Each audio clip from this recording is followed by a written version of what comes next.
Zion விசுவாச தேவாலயம் வழங்கும் ஜீவக்குரல். தேவனுடைய ராஜ்யத்தை தேடுவது எப்படி? முதலாவது sentence, the kingdom of God is our birthright. தேவனுடைய ராஜ்யம் நமக்கு உள்ள பிறப்பு உரிமை. நாம் இந்த உலகத்தில் ரட்சிக்கப்பட்டு ஆவியினால் நிரப்பப்பட்டதற்கு கொடுக்கப்படும் முதல் பரிசு. ராஜ்யம் நமக்கு சொந்தமாயிருந்தால் வல்லமையை வெளிப்படுத்த வேண்டும். ராஜ்யம் பிறப்புரிமையாக நமக்கு சொந்தமாயிருந்தால் வல்லமையை வெளிப்படுத்த வேண்டும். என்ன வல்லமை? தேவனுடைய வல்லமை, தேவன் பயன்படுத்தும் அதே வல்லமை. ஆற்றுல மீன் இருக்கு, நம்ம கையில் தூண்டில் இருக்கு, தூண்டில் விசுவாசம். அந்த தூண்டிலை போட்டு ஆற்று மீனை நம்முடைய கூடைக்கு மாற்றலாம், வாக்கு தத்தங்களை நமக்கு சொந்தமாய் மாற்றலாம். ஆகவே இப்போ ராஜ்யம் யாருக்கு சொந்தம்? பிதாவுக்கு சொந்தம். வல்லமை யாருக்கு சொந்தம்? பிதாவுக்கு சொந்தம். இந்த ராஜ்யமும் வல்லமையும் மகிமை தன்னால் வரும். இது ரெண்டும் தான் அவருக்கு சொந்தத்தை நமக்கு சொந்தமாக்கி கொண்டா, ராஜ்யம் சொந்தமானா மகிமையை வெளிப்படுத்த முடியும். பிதாவுக்கு சொந்தம் என்று பைபிளில் இருக்கிறத பைபிள் வசனத்தை கொண்டே எடுத்து என் வாழ்க்கையில் பதிக்கிறேன். என்ன வசனம்? Number 1, John's gospel chapter 16 verse 15 and then 14. யோவான் 16ஆம் அதிகாரத்தில் 15, அதுக்கப்புறம் 14.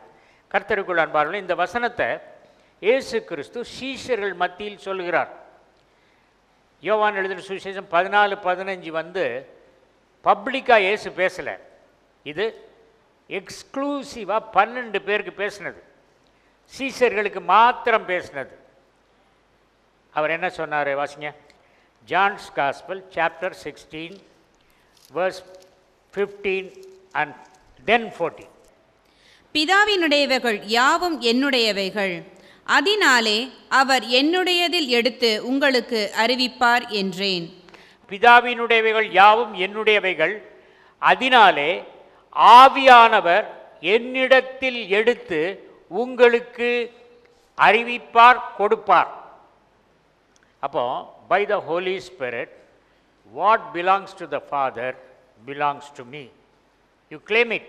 எல்லாம் 2 வசனத்தினால் ஒரு சத்தியம் நிறுவப்படும். லூக்கா 15. அதற்கு தகப்பன், மகனே, நீ எப்போதும் என்னோடு இருக்கிறாய், எனக்குள்ளதெல்லாம் உன்னுடையதாய் இருக்கிறது. இயேசு கிறிஸ்து என்ன சொல்றாரு? என்னுடையதெல்லாம் உன்னுடையதாக இருக்கிறது. அதுக்கு என்ன ரீசன்? நீ எப்பொழுதும் என்னுடன் இருக்கிறாய். எப்பொழுதும் நம்ம ஆண்டவரோடு இருந்தோம்னா அவருடையதெல்லாம் என்னுடையது. சரியா? சில சமயத்தில் அப்பாவுடைய வெஹிக்கிளை பையன் தூக்கிட்டு ஓடிடுவான். இவர் வீட்டுக்கு அவசரமாக ஷாப்புக்கு போகணுன்னு பார்ப்பேன், வண்டியை காணுமே அப்படின்னு. உங்கள் பையன் எடுத்துகிட்டு போயிடான். அப்படியா? அவன் வந்தவொடனே கையை நீட்டிடா அப்படின்னு அடிப்பார. ஏன்பா போனேன்? இல்லை, அவசரமாக போனேன், என் ஃப்ரெண்டு கூப்பிட்டான், கிறிஸ்மஸ் ஷாப்பிங்னு போயிட்டு வந்தேன். சரி, பரவாயில்ல, வை. அப்பா இதை மகனுக்கு யூஸ் பண்ண உரிமை இருக்கா இல்லையா? உரிமை இருக்கு, ஆனால் உரிமையை பயன்படுத்தணும். இந்த மூத்த குமாரன் மாதிரி தான் நம்ம இருக்கோம். இவன் போய் உழைச்சிக்கிட்டே இருப்பான். அப்பாட ஒரு நாள் வந்து சொல்கிறான், என் சிநேகிதர்களோடு நான் சந்தோஷமாக இருக்கும்படி ஒரு ஆட்டுக்குட்டியாவது என்னைக்காவது எனக்கு தந்தியா? அது சொன்னால் என்னுடையெல்லாம் ஏன்ட தான் இருக்குது. 10 ஆட்டை அடித்து ஒரு பிரியாணி போட்டு எல்லா ஃப்ரெண்ட்ஸையும் கூப்பிட்டு ஒரு கொண்டாட்டம் கொண்டாடினேன்னு நீ வந்து சொன்னா ஏண்டா செய்தேன்னு நான் கண்டிப்பேனா? நல்லது நல்லது செய்தாய் அப்படின்னு சந்தோஷப்படுவேன்ல. தேவனுடைய ராஜ்யம் இயேசு கிறிஸ்து, பிதாவின் ராஜ்யம் இயேசுக்கு உரியது. இயேசு கிறிஸ்து சொல்கிறாரு, பரிசுத்த ஆவியானவர் என்னிடத்தில் சொந்தமானதை எடுத்து உங்களுக்கு தருவார், நீ எப்பொழுதும் என்னோடு இருந்தால். அப்படி தந்ததை நம்ம என்ன செய்யணும்னா, we have to manifest the kingdom. என்னுடைய வாழ்க்கையில் ரட்சிக்கப்படுவதற்கு முன்பு எதெல்லாம் இல்லாமல் இருந்தது, ரட்சிக்கப்பட்ட பின்பு ஆவியின் அபிஷேகத்தை பெற்ற பின்பு என்னெல்லாம் எனக்கு சொந்தமாயிற்று அப்படின்னு ஒரு ரிசர்ச் பண்ணேன். பண்ணும்போது பார்த்தா எப்படா இவ்வளோ இருக்கா ரட்சிப்பில் அப்படின்னு சொல்லிட்டு நான் புரிந்து கொண்டேன். ஆரம்ப காலத்தில் பல வருடத்துக்கு முன்பு நான் திருச்சிக்கு 1986 வந்தேன். அதுக்கு முந்தி பெங்களூரில் இருக்கும்போது ரட்சிக்கப்பட்டிருந்தேன், ஆவியினால் நிரப்பப்பட்டிருந்தேன். அந்த நேரத்தில் நான் ட்ரெயினில் போயிட்டுருக்கேன். ட்ரெயினில் போயிட்டுருக்கும்போது ஒரு அமெரிக்கன் என் முன்னால் உட்காந்துருந்தேன். அவன் வந்து முட்டையெல்லாம் அடிச்சுட்டு பேண்ட் ஷர்ட்லாம் போடுறதுக்கு பதிலாக வேஷ்டியை தார்பாய்ச்சி கட்டிட்டு உட்காந்துருந்தான். நான் சொன்னேன், என்னப்பா நீ, நான் வந்து ஒன்னே மாதிரி பேண்ட் போட்டு ஷர்ட் போட்டிருக்கேன், நீ என்னைய மாதிரி நாங்கள் எங்கள் ஊரில் உடுத்துகிற வேஷ்டி உடுத்திட்டு இருக்கியே, என்ன விஷயம் அப்படின்னா, யாரோ சொன்னாங்க சாந்தி வேணும்னா இந்தியாவுக்கு போ அப்படின்னு சொன்னாங்க, அதனால நான் இந்தியாவுக்கு வந்திருக்கேன். உன் பேர் என்னன்னு கேட்டேன். அவன் பேர் சொன்னான், கிறிஸ்டியன் நேம் சொன்னான். அப்படியா, இப்போ உனக்கு என்ன வேணும்னு சொல்லு அப்படின்னா. அவன் சொன்னான், இங்கிலீஷில் சொன்னான், I want to experience the vibrations of God. தேவனுடைய அதிர்வுகளை, இதான் தேவன் அப்படின்னு அந்த அதிர்வுகளை நான் உணர வேண்டும்.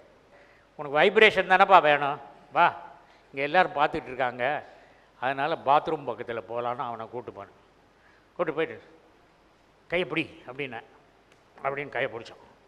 கர்த்தாவே, இவனுக்கு வைப்ரேஷன் வேணுமாப்பா, வைப்ரேஷன் என்னன்னு எனக்கே தெரியாது, உங்களுக்கு தான் தெரியும். Let him experience the vibrations of God அப்படின்னு கண்ண மூடினேனா. ஏன்னா பார்த்தோன்னா முகத்திலிருந்தே தெரியும் வைப்ரேஷன் வரலன்ட்டு நான் திணறி போயிடுவேன். அதை கண்ண முடியும். Lord vibration pass through him அவ்வளோதான் சொல்கிறேன். சொல்லிவிட்டு கையை விட்டுறேன். இவனை பார்த்தா கண்ணீர் வடிச்சிட்ருக்கான். நான் எந்த வைப்ரேஷனை எதிர்பார்த்தனோ அந்த வைப்ரேஷன் உன் கை மூலமாக எனக்கு வந்தது. அதனால் நான் நீ எந்த ஸ்டேஷனில் இறங்குறியோ அங்கே நானும் இறங்க போகிறேன், உங்கள் வீட்டுக்கு வரப்போகிறேன் அப்படின்னு கேன்சல் பண்ணிட்டு திருச்சியில் இறங்கிட்டான். என்னப்பா செய்ய போகிற அடுத்தாப்புலன்னு, எருசலேமுக்கு டிக்கெட் வாங்கியிருக்கேன் போகிறான். எசப்பாவை பார்க்கணும், அந்த வைப்ரேஷன் கொடுத்தவரை பார்க்கணும். We must be able to demonstrate the invisible kingdom of God should be manifested on this earth. இதை ஒன்றுமே தெரியாத காலத்தில் எத்தனையோ டிகேட்ஸ்க்கு முன்னால், 30-35 வருஷத்துக்கு முன்னால் நான் செய்தேன்னா இன்னைக்கு எல்லாத்தையும் கமாண்ட் பண்ண முடியும். I can command. என்கிட்ட வந்து சொல்லுவாங்க, நிறைய பேர் சொல்லுவாங்க, பாஸ்டர் நான் ரட்சிக்கப்பட்டு 10 வருஷம் ஆச்சு, ஆனால் இன்னும் நவமான பாஷை பேசவில்லை, அதனால் ஆவியானவரின் அபிஷேகத்துக்கு ஜெபம் பண்ணுங்க. ஆவியானவரின் அபிஷேகத்துக்கு ஜெபம் பண்ணுறது எதுக்கு? நவமான பாஷை பேசுகிறதுக்கு. அதுதான் நமக்கு சொல்லி கொடுத்தாங்க, அதோடு நின்றுச்சு. ஒரு பையனை ஸ்கூலுக்கு அனுப்புறது எதுக்கு? கிளாஸில் போய் உட்கார்றதுக்கு. அப்படியா? இல்லை, அவன் படித்த அடுத்த கிளாஸ் போகணும், அடுத்த கிளாஸ் போகணும், அடுத்த கிளாஸ் போகணும். ஆவியானவர் நமக்கு அபிஷேகம் வேணும்னா அந்த அபிஷேகத்தில் நவமான பாஷை பேசும்போது ஆவியானவர் நமக்கு கிடைச்சிருச்சு அப்படின்னு உறுதிப்பாடு. நவமான பாஷை பேசுறதுக்காக ஆவியானவரை பெறுவது அல்ல. ஆவியானவர் எதுக்கு பெறுறோம்னா, ஆவியானவர் பிதாவினிடத்திலிருந்து எடுத்து தேவனுடைய ராஜ்யத்தை நம் கையில் கொடுப்பார். அந்த தேவனுடைய ராஜ்யத்தில் நம் கைக்கு வந்தவுடனே நாம் வல்லமையை உலகத்தில் வெளிப்படுத்தலாம். அப்படி வல்லமையை வெளிப்படுத்தும் பொழுது மகிமை உண்டாயிருக்கும். அதுக்கு தான் ஆவியானவர். ஆகவே ஆவியானவரை பெற்றுக்கொண்டவர்கள் பாவத்தை மேற்கொள்ளலாம், மாம்சீகத்தை ஜெயிக்கலாம், சோதனையை வெல்லலாம், சூழ்நிலையை மாற்றி அமைக்கலாம், வறுமையை ஒழித்து கட்டலாம். இப்படி சொல்லிட்டே போகலாம், 20 காரியம் சொல்லலாம். ஆகவே ஆவியானவரை அபிஷேகத்தை பெறுகிறது இந்த 20 காரியம். இந்த 20 காரியத்தில் ஒரு காரியம் ஆவியானவரை பெற்றுக்கொண்டோம் என்னும் அடையாளமாகிய நவமான பாஷை. நமக்கு நவமான பாஷை கிடைச்ச உடனே ஆவியானவர் கிடைத்து விட்டார். நான் ரட்சிக்கப்பட்டேன், ஆவியானவர் கிடைத்தார். என்ன செய்கிறீங்க? நவமான பாஷை பேச. No, for that it is not given. The Holy Spirit baptism is given that you overcome disease. Romans 5:17.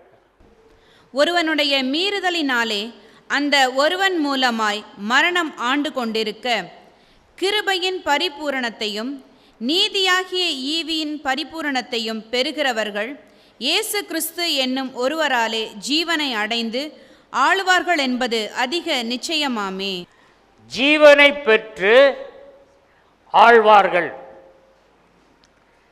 Tamil படிக்கும்போது ஆழ்வார்கள்னு ஒரு குரூப் இருந்தது, நான் படிச்சிருக்கேன். நீங்களாம் ஆழ்வார்கள், சரியா? ஆளாத ஆழ்வார்கள், ஆளப்போகும் ஆழ்வார்கள். இனிதான் ஆள ஆரம்பிக்கணும். ரைட். நமக்கு இயேசுக்கு தெரிஞ்சதாக ஒரு மாதிரியை வைத்து போனார். இயேசு கிறிஸ்து இந்த உலக நம் ஆழ்வாராக வந்தார், பரலோக ஆழ்வாராக வந்தார். ராஜ்யம் என்பது the government of heaven. Power என்பது the ability of the government of heaven. Glory என்பது outcome of the power manifestation. மகிமை என்பது வல்லமையை பயன்படுத்துவதனால் கிடைக்கும் பலன். இயேசு கிறிஸ்து நம்மளை ஆழ்வார்களை ஆக்கி விட்டுட்டார்னா நமக்கு தெரியாது எப்படி ஆளணும்னு. ஒரு ஐஏஎஸ்க்கு எவ்வளோ கஷ்டப்பட்டு படித்து அவங்க ஐஏஎஸ் வர்றாங்க. அது மாதிரி நமக்கு அவர் என்ன செய்தார்? அவர் ஒரு ஆழ்வாராக வந்து ஆள்றது எப்படின்னு சொல்லி கொடுத்தாரு, பாடம் சொன்னார். 4 சுவிசேஷத்தில் அவருடைய வாழ்க்கை வரலாறு எழுதப்பட்டிருக்கிறது. கர்த்தருக்குள் அன்பால் அவர் எப்படி ஆட்சி செய்தார் தெரியும். அப்போஸ்தலர் 1 அதிகாரம் 2 வசனம். ஆக்ட்ஸ் ஆஃப் அப்போஸ்தலர்ஸ் சாப்டர் 1 verse 2. அவர் எடுத்துக்கொள்ளப்பட்ட நாள் வரைக்கும் செய்யவும் உபதேசிக்கவும் தொடங்கின எல்லாவற்றையும் குறித்து. அதில் 2 வார்த்தை முக்கியம், செய்யவும் உபதேசிக்கவும். உபதேசிக்கவும் செய்யுமா? முதல்ல என்ன போட்டிருக்கு? Do and teach. செய்யவும் உபதேசிக்கவும். அப்போ நம்ம காஸ்பலில் செயல் இல்லைன்னா கிரியை இல்லாத விசுவாசம் செத்ததாக இருக்கிறது. நம்ம விசுவாசம் என்ன விசுவாசம்? வல்லமை வெளிப்படவில்லை என்றால், இயேசு நமக்கு மாதிரியை வச்சுட்டு போனார். ஆழ்வார் என்ன? ஆழ்வார் என்ன செய்தார்? செய்யவும். முதலாவது அவர் வந்து கானாவூர் கல்யாணத்தில், அன்பான கல்யாணத்திற்கு வந்திருக்கிற பெருமக்களே, ஆண்களே, பெண்களே, கனவான்களே, நான் இப்பொழுது உங்களுக்கு பிரசங்கம் பண்ண போகிறேன், கேளுங்கள். தேவனுடைய ராஜ்யத்தை பற்றி பிரசங்கம் பண்ணுகிறேன். அப்படி இல்லை. திராட்சரசம் இல்லைப்பா, ஏப்பா தண்ணி ஊற்றுங்க. திராட்சரசம் இல்லைன்னா இப்படி காது கேட்கலையா? தண்ணி இல்லைன்னா சொன்னாங்க. சரிப்பா சொல்கிறாரு பெரியவர், பண்ணுவோம். தண்ணீரை திராட்சரசமாய் மாற்றினார். முதலாம் அற்புதத்தை செய்தார். தேவனுடைய ராஜ்யம் அவன் நாத்தான்வேலுக்கு சொல்லிட்டு வர்றார். இன்று முதல் இந்த ஏணியில் தேவதூதர்கள் ஏறுகிறவர்களாகவும் இறங்குகிறவர்களாகவும் நீ காண்பாய் அப்படின்னு சொன்னார். ஏறுறது இறங்குறது தேவதூதர்கள். That's an action. அநேகர் அவர் மேல் விசுவாசம் வைத்தார்கள். இன்னைக்கு சர்ச் பவர்ஃபுல்லாக இல்லாததுக்கு காரணம், there is lot of preaching, no doing.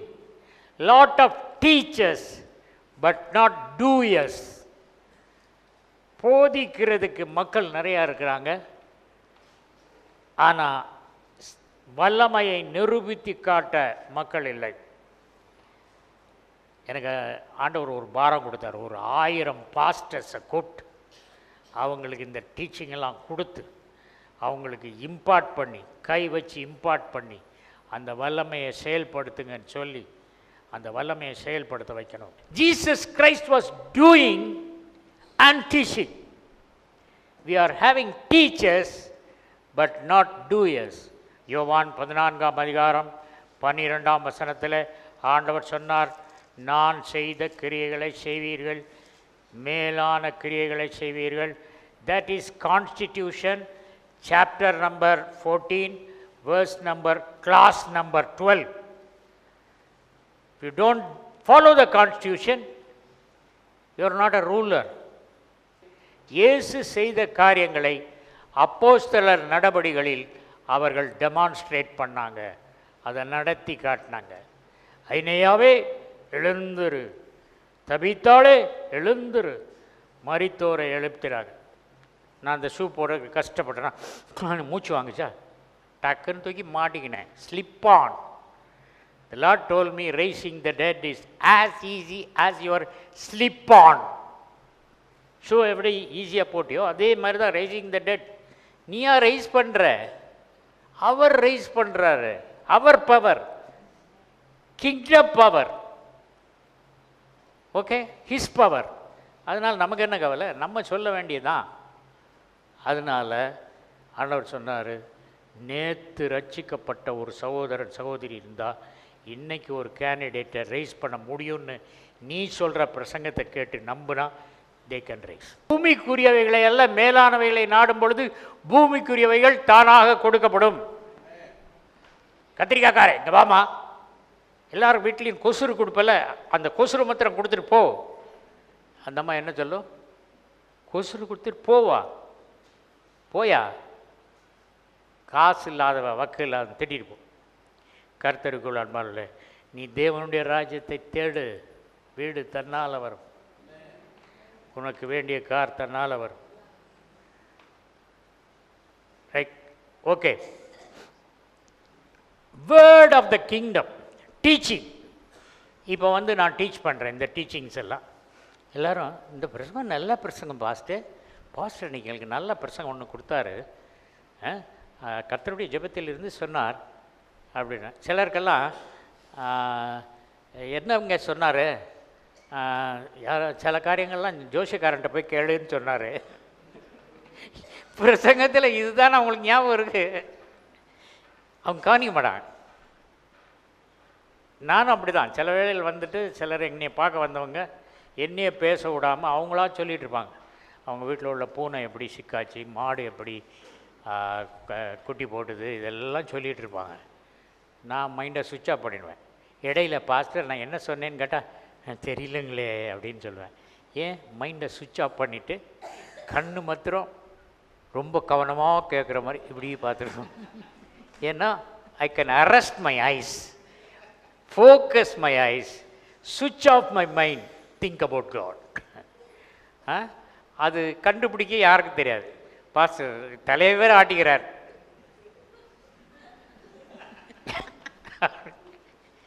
அதை மாதிரி பிரசங்கத்தை கேட்கும்போது you must react. Right, word of the kingdom.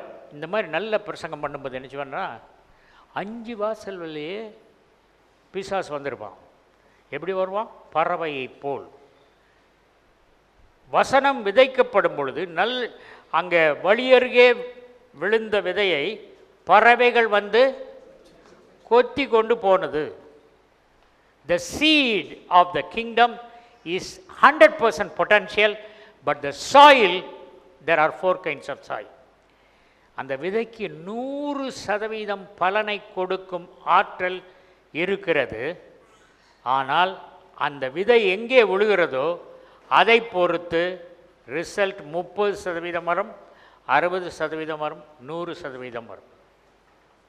சரியா? அதனால் நாம் பிரசங்கம் பண்ணுறத சிலர் வாழ்க்கையில் 100% பலனை பெறுகிறார்கள். நாம் பைபிளை படிக்கும்போது அது நல்ல நிலத்தில் உள்ள விதையை போல் அப்படியே எடுத்துக்கிறார். நம்ம திருச்சபையில் உள்ள எல்லாரும் பவரை மேனிஃபெஸ்ட் பண்ணலன்னா என் பிரசங்கம்லாம் 4 kinds of soil. வழியருகே விதைக்கப்பட்டவர்கள், முள்ளுள்ள இடத்தில் விதைக்கப்பட்டவர்கள், கற்பாறையுள்ள நிலம், நன்னிலம், நல்ல நிலம், அங்கே இந்த வசனம் விழுந்ததுன்னா 100% பலனடிக்கும். மார்க் 12:24. இயேசு அவர்களுக்கு பிரதியுத்தரமாக, நீங்கள் வேத வாக்கியங்களையும் தேவனுடைய வல்லமையையும் அறியாததினால் அல்லவா தப்பான எண்ணம் கொள்கிறீர்கள். மார்க் 12:24 மனதோடு வச்சுங்க. ஏன்னா 12 பெருக்குனா 24. 12:24. ஆகவே தப்பான எண்ணம் கொள்கிறவர்கள் யார்? வசனமும் வல்லமையும் தெரியாதவர்கள். வசனமும் வல்லமையும் தெரிந்தவர்கள் கரெக்டாக தான் திங்க் பண்ணுவாங்க. 119 சங்கீதம் 36-37. என் இருதயம் பொருளாசையை சாராமல் உமது சாட்சிகளை சாரும்படி செய்யும். உம் ஒழுங்கு முறைகளில் என் இதயம் நாட்டம் கொள்ள செய்யும். ஒழுங்குமுறை, ஆண்டவருடைய ஒழுங்குமுறை, அதில் என் இதயம் நாட்டம் கொள்ள செய்யும். தன்னலத்தை நாட விட்டு விடாதேயும். தன்னலம். In this earth we are living as a born again spiritual person, not for ourselves. சில வேளை எனக்கு ரொம்ப வீசிங் வந்துடும். எப்போ வீசிங் வரும்னா, நிறைய பிசாசு துரத்துனா வீசிங் வரும். ஏன்னா இன்னொரு பிசாசு துரத்த விடாதபடி என்னை ஆக்குறது. எனக்கு டூயிங் அண்ட் ப்ரீச்சிங். அதனால் நான் ஆஃப் பண்ண மாட்டேன். மூச்சுக்கு சிசுன்னு இழுத்துக்கிட்டே அந்த பிசாசு துரத்துவேன். பிசாசுகளை துரத்துவதின் மூலம்தான் நீங்கள் டூயிங் பண்ணுறீங்கன்னு தெரியும். இதுவரைக்கும் பிசாசு உங்களுக்கு கீழ்ப்படியலைன்னா கிங்டம் ஆஃப் காடை நீங்கள் யூஸ் பண்ணல அப்படின்னு அர்த்தம். 119:37. மாயையை பாராதபடி நீர் என் கண்களை விலக்கி உமது வழிகளில் என்னை உயிர்ப்பியும். வீணானவற்றை நான் பாராதபடி என் கண்களை திருப்பிவிடும். உம் வழிகளின் வாயிலாய் எனக்கு வாழ்வழித்தருளும். மனிதர்கள் உங்களை புரிந்து கொள்ள மாட்டார்கள்.